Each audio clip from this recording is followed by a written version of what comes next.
I'm going to move on. The FT reported this week that Waymo is reportedly looking for a way out of its deal with Uber. We talked about this a few months ago. So predictable. Which has made the Alphabet-owned robotaxis available on the ride-hailing giants network in Austin, Atlanta.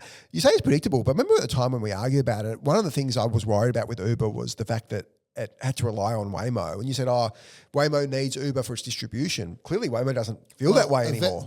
I thought they would need them for longer than this. Yeah. But we did both say it's Google. So one is they're okay at software. Pretty good at customer acquisition and as well. two, they've got some good customer relationships. Yeah. It felt like everything that Uber had to offer them was going to be transient. I'm just shocked by I'm not shocked. I'm surprised at how quickly.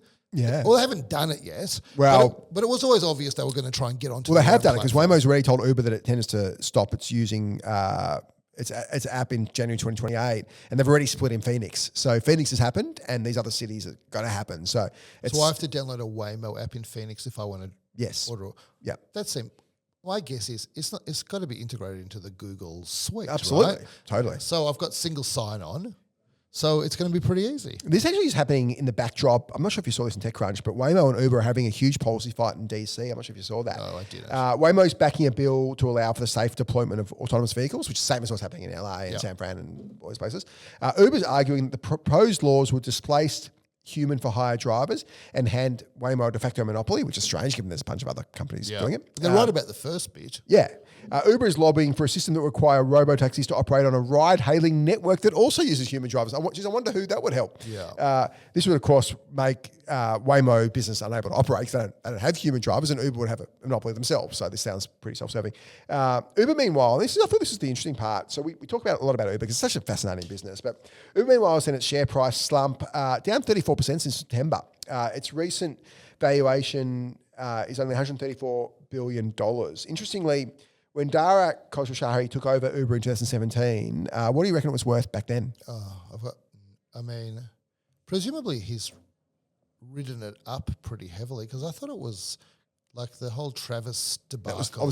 He pushed it down aggressively, right? Like has it gone up? Well, its last round was $68 billion when Travis was there, and then now it's 134. So in 10 years, it's doubled. Has a bit under. That's 7% a year, which is pretty bad for people. That's a toll road. Yeah, people say how good's Dara. He's such a great, incredible CEO. But he presents very well for sure. You're picking a point after which it's fallen 34%. I have, but we are at this point now, so we have to assume the market's efficient. But we have to assume the market's efficient. Well, in a degree, you're still doing that sales pitch. What this kind of does prove is that Travis Kalanick and Emil Michaels claims that Dara Khosrowshahi was doing actually a pretty bad job, but kind of been proven right in hindsight. This really revolves around. Maybe what Travis was really critical of was the whole shutting down the self-driving unit and a lot of Uber's problems hails around this Waymo competition. So I remember our discussion was which side is going to be commoditized. Maybe both the network. I was much more bullish on hardware. Waymo, and you're more bullish on Uber. Well, I think maybe this is. I mean, I remember we had talked about this, but maybe this is how my view has kind of evolved with this. Uber's big opportunity and why they were so successful is they were a marketplace where both sides were fragmented. I know we had this discussion, and now it feels like it may not remain the case because like they're dealing with a hyperscaler on one side of the market, definitely not fragmented and the resources to do it themselves. But this is the big question. Again, I just say we're still early in this self-driving stuff. You've got, 5 players at the moment? Yeah.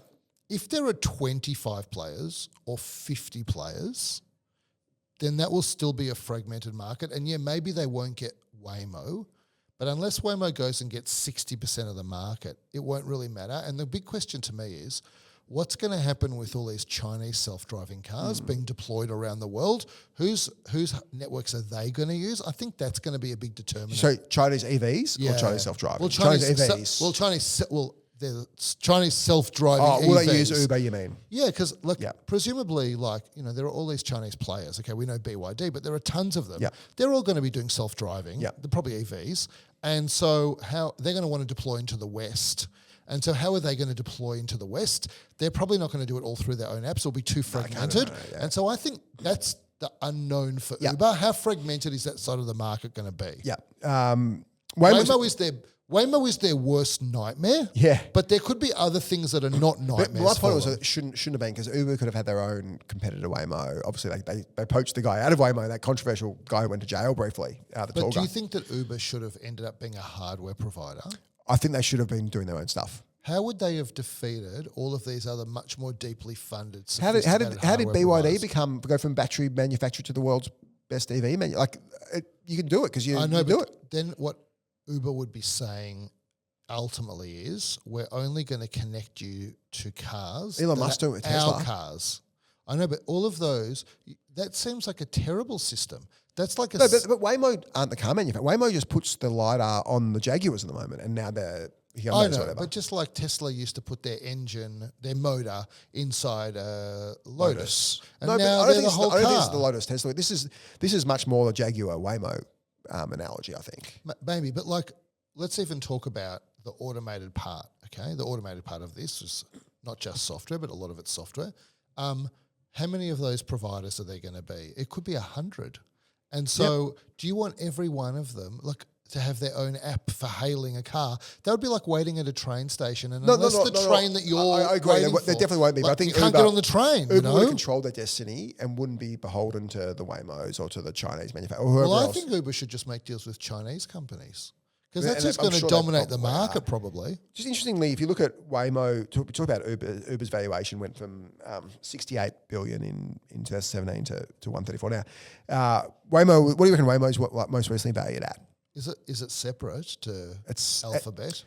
Alphabet in 2017, 18 or whatever it was, 2020, it started raising separate funds for it. So I see. Alphabet doesn't own 100%. So it's 400 billion. Its first external funding round was 2020, I should say. Raised earlier this year at a 126 billion valuation. okay. But we think Uber's 134. So the thing about but a all lot of Uber's 15 years old with this massive network and all these customers, Uber Eats. And so if you look at Waymo. But a lot of that Waymo money is people betting on Google. Yep. But if you look at what do you reckon Waymo was in 2020 when it first raised? Well, that's why I don't know the answer, but 20 billion. Yeah, 30%. So Waymo's 4x and Uber's hasn't even I know, but doubled. Is more my Waymo point. is a bit of a Waymo's false clearly valuation. It was an external valuation. This wasn't. Well, it's a it's kind of me saying, I'm going to invest in Waymo, and even if it's expensive, it's Alphabet. Like they've got all They'll of make it their work. resources to make Yeah. it work. It's a bit of an artificial valuation. I'm not sure it's artificial because this is a genuine. It's run as a standalone entity, I think, within Alphabet. So I don't think it's. I don't think it's a fake value. I think Uber can still succeed as a ride-hailing app for autonomous vehicles, even if they don't have Waymo. And my guess is if they succeed excluding Waymo, Waymo will actually give them the ability to hail Waymos as well. The fight's not over. I think where the positive is I expect in 5 years' time we're all taking these self-driving cars everywhere, or certainly in 10 years' time. So the market, this is what happened with Ubers in San Fran when they talked about the TAM being 100 million. Suddenly the TAM in San Fran was $1 billion because people who weren't taking Ubers suddenly, who weren't taking rideshare, something like that, rideshare, who didn't want to take taxi, preferred an Uber. I think we get the same situation with self-driving. The market becomes just so massive. I totally agree. But that's why I think we come back to the same discussion we just had with AI. It's very hard to know what this market looks like in 5 years' time. Not because like we're dumb, because there's too many. The way you work out what the likelihood of something succeeding is you take all of the probabilities and you multiply them through, and there are just too many nodes that you have to multiply at the moment to work out what the likely outcome is going to be.